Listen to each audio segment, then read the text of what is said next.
Republican insiders are finally starting to panic, like just now, December 11th, they're panicking over the fact that Donald Trump is apparently unstoppable in the Republican primary. I know that's a shock. Like, before literally right this moment, everybody always thought that Trump was going to lose the primary, apparently.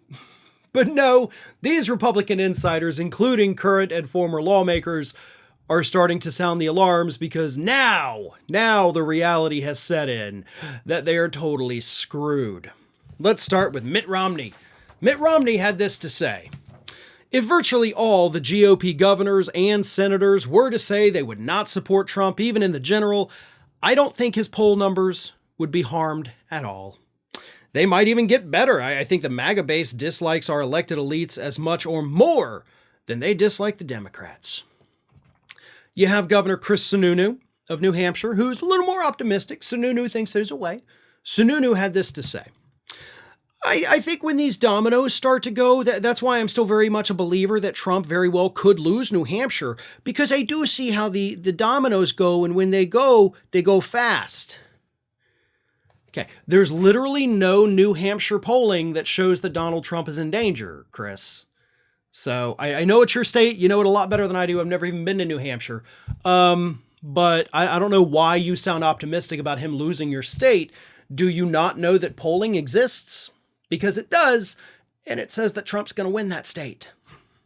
Then, of course, you have Utah Governor Spencer Cox, another Republican, who says, there does seem to be a consolidation happening more naturally than even before. It's kind of a two-person race for the second spot. So Spencer Cox is basically saying, like, everybody kind of coalesced around Trump, just naturally. Yeah, and I'll tell you why in just a minute, but let's get on to the next one. Christie, right? Biggest Trump hater in the country. Are we really going to bring this race down and out before Super Tuesday when the guy goes on trial? That's why I'm sitting here saying I'm in through the convention. It's not that I'm delusional. It's that nobody else is paying attention to what's really happening. I'm going to argue with you on that one. Like, even if Trump does not become the nominee, you're also still not going to be the nominee. If Trump dropped out of the race right now and was like, I don't feel like doing it, you still wouldn't be the guy. So, I salute your optimism, but it's definitely misplaced. Then you have former Virginia Congresswoman Barbara Comstock, who says, just like in 2016, all these guys came around too late. Like, this should have been done 6 months ago. You didn't know Trump was a threat? You didn't know he was leading? Kudos to Barbara Comstock for actually understanding that, like, you guys are just now panicking. Like, you didn't see this coming. Like, have you been living in a cave, completely cut off from all forms of communication because Trump's got it on lockdown? So why are all these people coming out now, right? Like, why suddenly today, instead of a month ago, 2 months, 6 months, whatever it is, y'all saw Trump as always at the top? Here's the reason.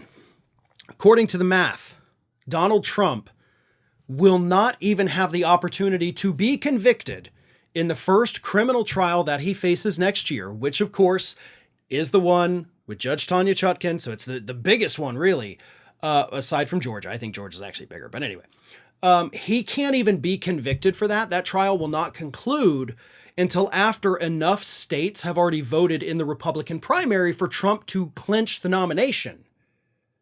So the reason that matters is because polls do show us, both in the general election and in the primary, that a conviction would turn off enough Trump voters to where he cannot win.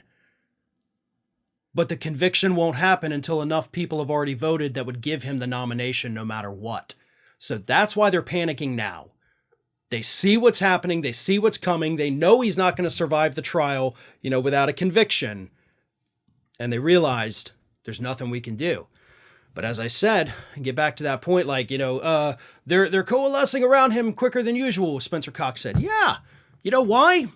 Because your party didn't hold him accountable for January 6th.